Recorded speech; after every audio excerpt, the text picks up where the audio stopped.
تھی، نجاست تھی۔ اولاد کا یہ اللہ سے رشتوں میں رخنا پیدا کر دیتی ہے۔ اولاد کی چیخ و پکار ہوگی تو خدا کی عبادت کیسے ہوگی؟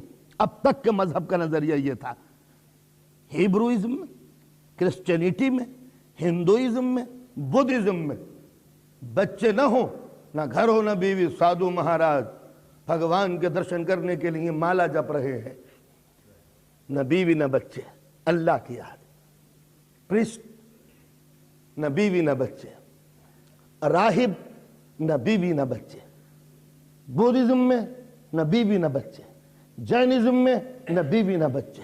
دنیا کے جتنے بھی مذہب تھے انہوں نے عبادت جب سمجھا کہ نہ جب بیوی ہو نہ بچہ ہو، اسلام نے کہا عبادت جب ہے جب بیوی بھی ہو بچے بھی ہو۔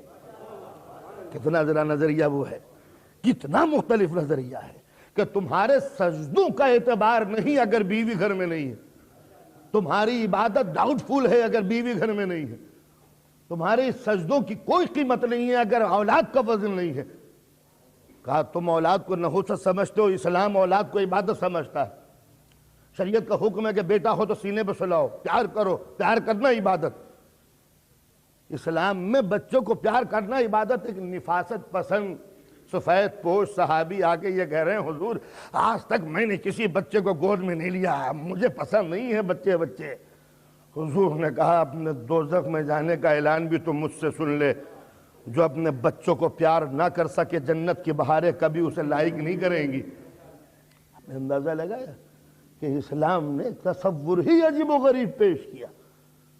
تو ہر مذہب میں یہ کہا تھا کہ بیوی بچے جنت میں جانے سے روک دیتے ہیں، اور رسول اسلام نے مباہلہ میں اسی کو شرط قرار دیا تھا، فَقُلْ تَعَالُوا نَدْعُ أَبْنَاءَنَا وَأَبْنَاءَكُمْ وَنِسَاءَنَا وَنِسَاءَكُمْ وَأَنفُسَنَا وَأَنفُسَكُمْ ثُمَّ نَبْتَهِلْ فَنَجْعَلْ لَعْنَةَ اللَّهِ عَلَى الْكَاذِبِينَ۔ یہ مباہلہ کا ایک دوسرا رخ ہے جو میں نے برحال میری محنت ہے۔ حضور سے جو ڈیلیگیشن یمن سے آیا تھا نجران کا، وہ سب کرسچن تھے، سب پریسٹ تھے، نہ بیوی تھی ان کے ساتھ نہ بچے تھے، اور مدینے میں کوئی کالونی عیسائیوں کی نہیں تھی۔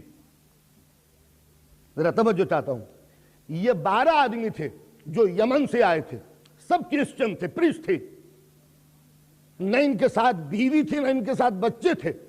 اب قرآن نے یہ کیوں کہا کہ تم اپنے بچوں کو لاؤ ہم اپنے بچوں کو لائیں، تم اپنی عورتوں کو لاؤ ہم اپنی عورتوں کو لائیں، تم اپنے نفسوں کو لے کے آؤ ہم اپنے نفسوں کو لے کے آئیں؟ یہ اسلام نے ایک بھرپور تماچا مارا تھا کہ عیسائیت میں بیوی اور بچے جنت میں جانے سے روک دیتے ہیں۔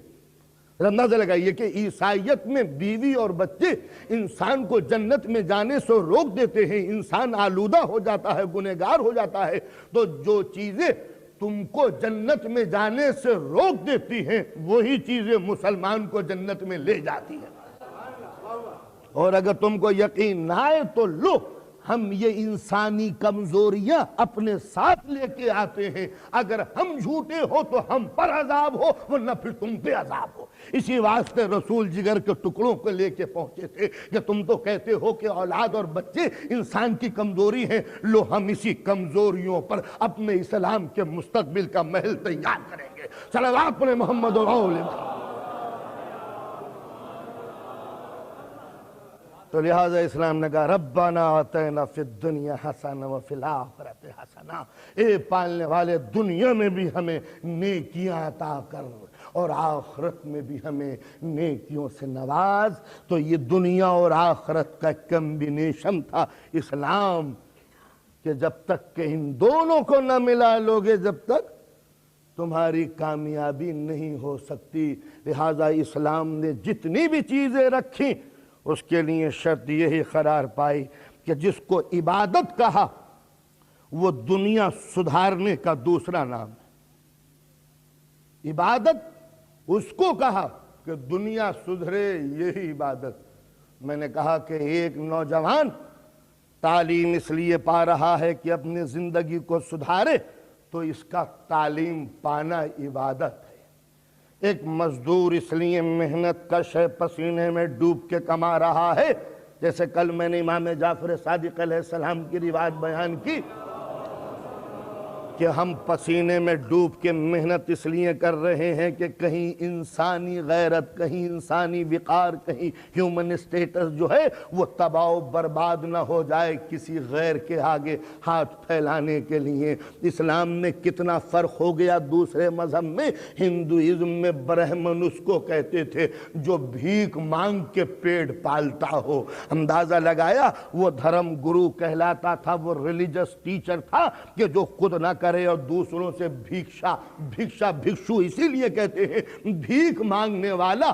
اندازہ لگایا کہ جو اپنا پیٹ نہ پال سکے محنت سے وہ جنت حاصل کیا کر سکتا ہے۔ مگر ہندوازم میں اس کو رہنما قرار دیا گیا جو دوسروں کے آگے ضمیر بیچ کے ہاتھ پھیلا کے اپنا پیٹ پالتا ہو۔ رسول اسلام نے کہا آخرت میں وہ سب سے زیادہ گھاٹے میں ہوگا جسے دنیا میں ہاتھ پھیلانے کی حاجت رہی ہو۔ یہ تھا اسلامی تصور کے دنیا میں اس طرح محنت کرو شروع۔ امام جعفر صادق علیہ السلام تشریف لیے جا رہے ہیں، جو چپل ہے آپ کے ہاتھ میں، چپل ٹوٹ گیا، کسی دوست نے آگے بڑھ کے یہ کہا مولا مجھے دے دیجئے میں سنبھال لوں۔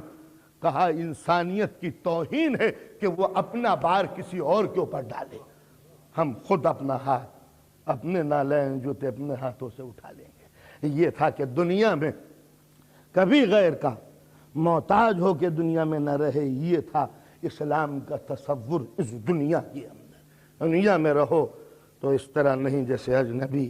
مولا نے عجیب و غریب بات کہی تھی جس کو میں نے کل دہرایا کہ دنیا اس طرح کماؤ جیسے ہمیشہ یہی رہنا ہے، اور آخرت کے لیے اس طرح کوشش کرو جیسے ابھی یہاں سے جانا ہے۔ یہ تھا کہ ان دونوں کا جب میڈیا نکالو گے تو بات اس نقطے پہ جا کے رکے گی، نہ دنیا